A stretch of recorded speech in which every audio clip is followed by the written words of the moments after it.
share about sewing, creativity, and sometimes other life things. I hope that you are doing nourishing things for yourself and filling your cup when you can and finding meaning in your own path. So today I am going to share some of the things I've made, and I have been a busy person. Just having a great time in the sewing studio and the salon, both places. Double booked just about at the shop. So trying to balance my work and life. So I've been those two places. If you want to find me, I've been in my sewing studio, teaching and sewing and working on beautiful people's gorgeous crowning glories. And so before I get started, if you have a minute and you like what you see today, if you wouldn't mind hitting that subscribe button, that helps me out. I'm hoping to get 1,000 subscribers whenever I can, because then I think I can start supporting my fabric habit. And if you know, you know. So let's get going. Okay, so first off, with the one I just finished, I made the Rambler pants by Friday Pattern Company. I made 2 pairs, one for my husband and one for my son. This is a confident beginner pattern for woven fabric, size XS to 7X, based on a masculine shape. And so I thought, let's go for it. My son really likes Carhartt pants, so I like that it had a lot of those pockets on the legs and things like that. So for him, I chose to make out of a waxed, it's not actually canvas, but it's definitely waxed, like a cotton linen. And these are actually kind of lightweight, but they look pretty hardy. And you're going to see some of my chalk lines that I did not follow because I am a rebel. But you've got a pocket here, a pocket here, giant side pockets. I mean, my arm gets swallowed. That's great. And it's got these really cute little square pockets on the butt. It's camo, so you won't be able to see it. On my husband's pair, you'll probably be able to see. It has a waistband that I did a 2-inch elastic, but it also has a place for a belt. They go together. My son chose not to have the belt, so I left that off of his, but my husband likes the work, so on his I did this really cute little reflective one with a little clip on it. You can see the pockets a little bit better on the back. There's a side pocket. So on his I used like a stretch denim. It's really stretchy though. It's not recommended to use stretch on this, so I kind of found out why, but we did a good job on them, I think. Again, with a 2-inch elastic, and the belt gets run right through there. It's super cute. I think these are going to be really comfortable. So you can see how the belt runs through into, so it's 2 places in the front. It goes on top of the elastic where you string the elastic, and then it's kind of showing through in the back. It's nice because if you feel like you want to loosen up and just have them be more like a sweatpant, you can just totally undo the, or loosen the belt. Or if you feel like you're feeling a little svelte, you can tighten those right up. And they just kind of come straight down. Hopefully at the end of this video, I'll have my husband model. That'd be great. My husband was kind enough to share his walk of fabulousness in the pants. The Friday Pattern Company. Ooh, awkward modeling runs in the family. I like it. And they look good. Can you show the pockets, sir? Oh yes, poquito, monfrito.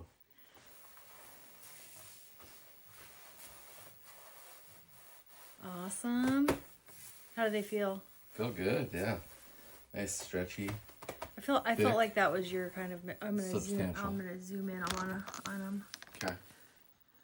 I felt like they were the right stuff for you. Kind of a tech fabric. Yeah. Oh yeah, you are the king of awkward modeling, just like me.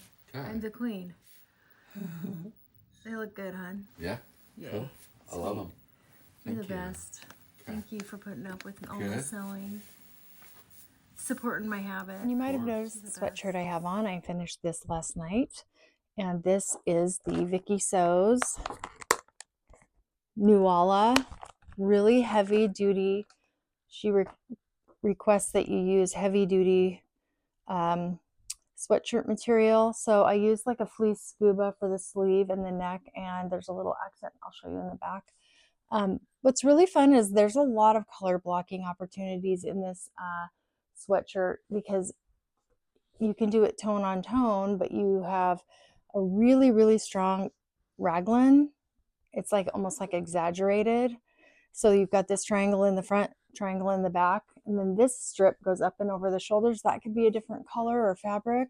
And then you've got one under that right here, this one, and then you have your cuff. And you have that on both sides, and in the back you have the same. And then you can see my little accent piece. And I like this because it's a neat shape, and it's oversized on purpose, and it is a boxy sweatshirt, but also just has that raglan comfort with nothing right on your shoulder, and I like that. I'm learning I love raglan things since I started sewing garments. So there's so many things I never paid attention to in clothes. So now that I'm getting started, maybe you have that same experience where you might have figured some things out about clothes, or I wonder if you do this where you stare at people's clothes now, if you like their clothes and try to figure out, like, reverse engineer it. It's kind of cute with my clients. I'm like, where'd you get that? What's that? What's that? It's fun. Okay, so we're going backwards in time through January. This one was hard for me, challenging, and I enjoyed the heck out of it, and I think it turned out really good. I don't know if you recall, but a while back I went to Bolt Fabrics. I got a little spending spree for my husband, and I bought some really cheery flannel.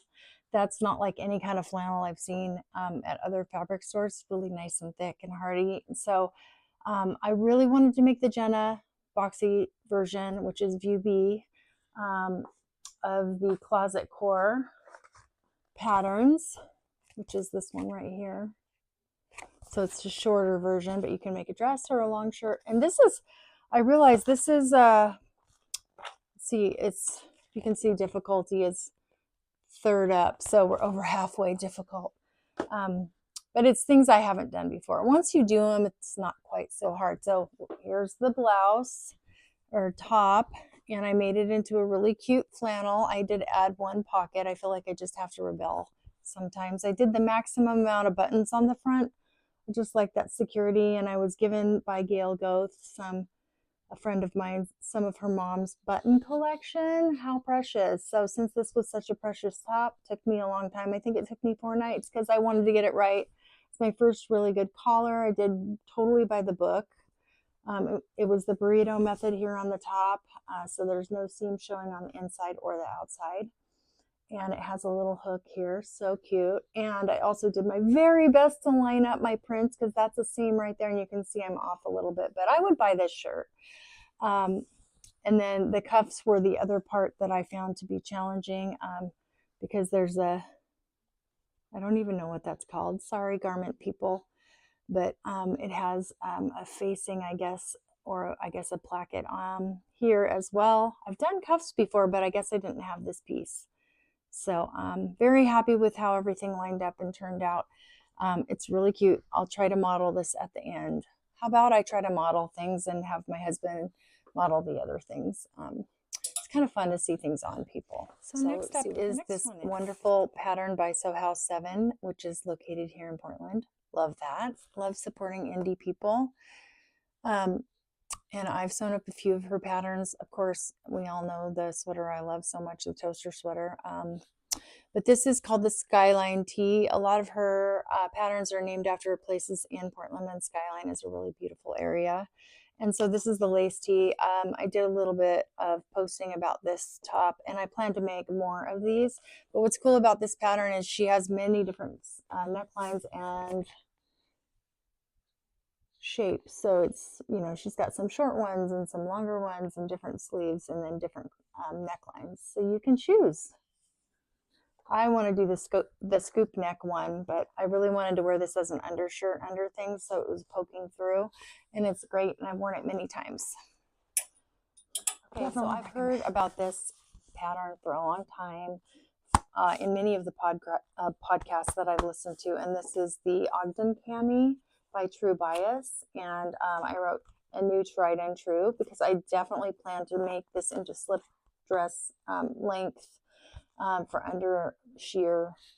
I feel like I want to make some sheer dresses and then wear that underneath. So this is going to be my go-to new tried and true. I've got my pink folder up there, and that's going to be where I put all my ones I want to make over and over. And I made the first cami out of this silky daisy stuff that was $4.99, and I have a ton left from the Goodwill, and it might have even been half off with the tag. And that's what this looks like, and it's great. It has a little lined area in the front, so nothing shows through, and it's just super comfortable. And I like that the straps are close in enough to where they don't slip off your shoulders, even though it's silky. And I also love this fabric because Marguerite is my middle name, which means daisy in French. So it was just a cute little love muffin thing that happened when I found it. It's not my normal color, but I think it's going to be cute with white pants in the summer, maybe a white sweater, cardigan or something. All right. I feel like I'm moving through these really fast, but I'm also kind of aware that I have a lot of things. I think I made 15 items in January, and I had, I was trying to join that Make 9, but I put like 30 something. I'm definitely going to get through it at this rate. Thank you, God. Anyway, this one was a fail for me, not because of the pattern. It just was too short-waisted for me, and I know that you can lengthen that, and so I didn't do a toile. I just sewed it up, and it is me learning to do knits still, and also my first bodysuit, so you don't want that short-waisted, if you know what I mean. And I did the turtleneck one, which I thought was really cute for winter. And so that's this guy. He doesn't look bad just on the hanger. I just was uncomfortable wearing it. And I'm here, I have green on. You won't be able to see. But this is a scuba crepe. And I just used plastic snaps. And it has an invisible zipper. And when I started, I don't know why, I didn't notice that it needed an invisible zipper. And that's my first one. So, woo. That's a roller coaster right there. Not too bad for my first time.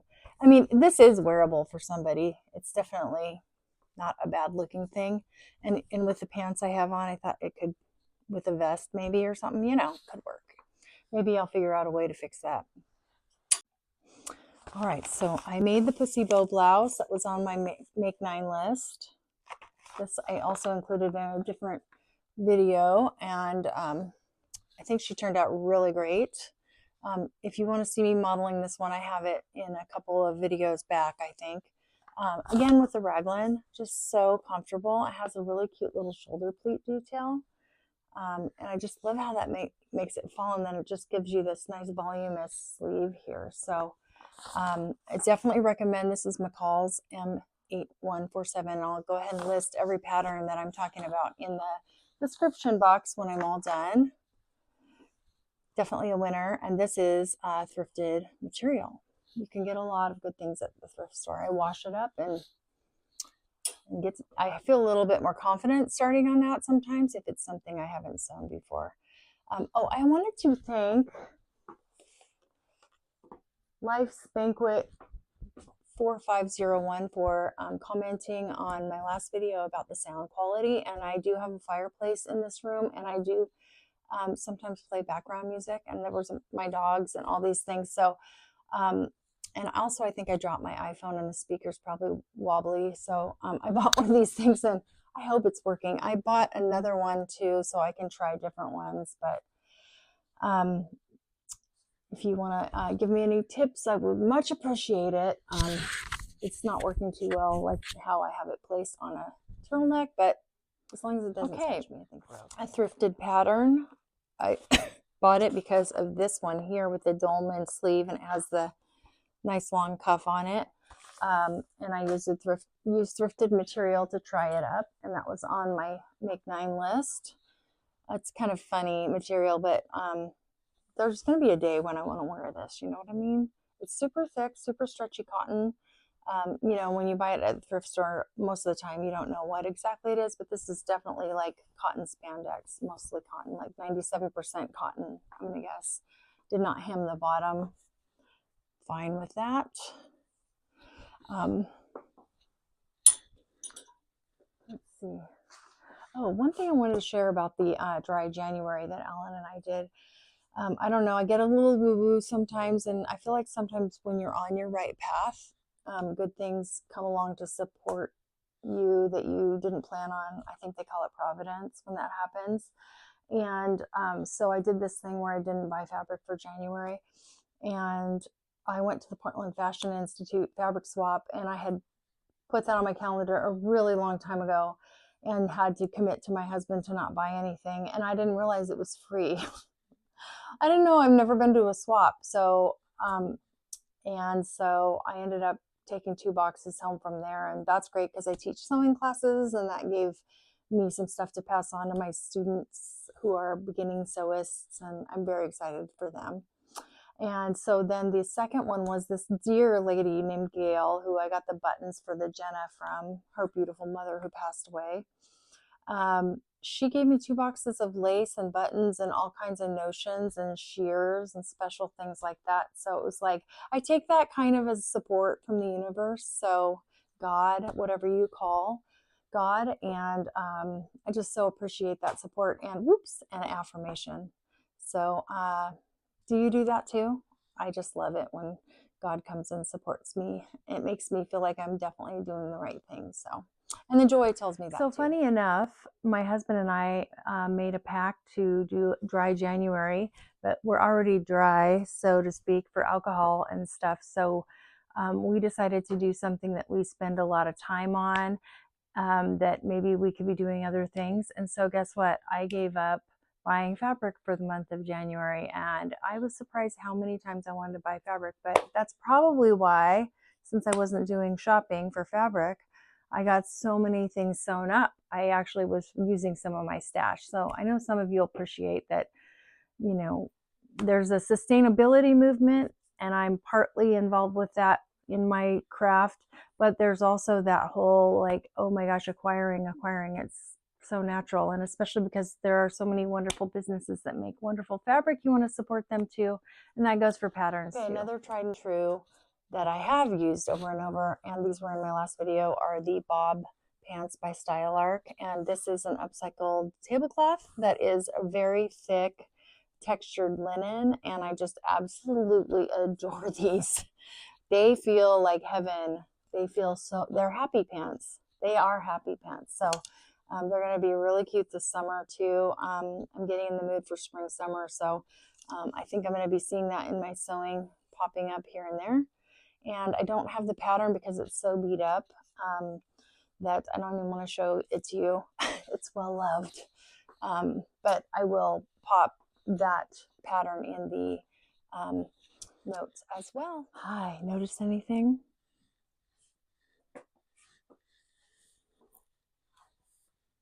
Awkward modeling for purses. So this is the Crosstown Crescent bag. I just had it by Grace Overton off Etsy. You can get this. I'll put that up there in the description. And it's a great little bag. It's lined, all thrifted materials, except the, sorry, I said all. The zipper is bought. It's a silvery fun, and the I love zipper pulls, so I have a whole collection. And this one has the cute little angel with the 2 children walking across the scary area. I love it. Can do little, I've got octopus, I've got all kinds of stuff. Then the most fabulous part, why I even made this bag, was I treated myself to this Orly Shani rock knot strap, and you can wear this a whole bunch of ways. You can be bold and wear it as a necklace, coiled around. You can put it around your waist. There's all kinds of things you can do. Clip it on different belt loops. Just so sparkly. And truth be told, then she had a big sale and I bought 2 more. Oh my gosh, So I didn't buy fabric, but I bought a lot of Orly Shanny rock knot. Go Orly. I love your stuff and you're amazing. I love you. I got 3 more things. I am not sure if I made these in January. I looked at my posts and it was in January, so I just don't remember. But I'm not counting them towards my makes, but I did want to show you, since I'm on an upcycled kick. This is a comforter that I turned into 2 things. One, this coat, which, no surprise, has raglan sleeve. So comfortable. I literally could walk around in this all the time, and it keeps you warm. I was so warm walking around in the cold with my husband the other night on our date. And so it's velvety on the outside, and it has, I just used their binding that came on. I just cut it so that was there. It has a collar, and this is made from actually a shacket pattern. I included that in one of my other videos, but I will definitely make sure I put that up there in the description box. And it has pockets now. I added the pockets recently. Of course, I have to have my little labels. Kylie in the machine. Thanks, I made it. And the other one that goes with that is another pair of bobs. Same stuff. So warm. I feel like I'm in my bed with the electric blanket on, but walking around, and it is so nice. They are so comfortable.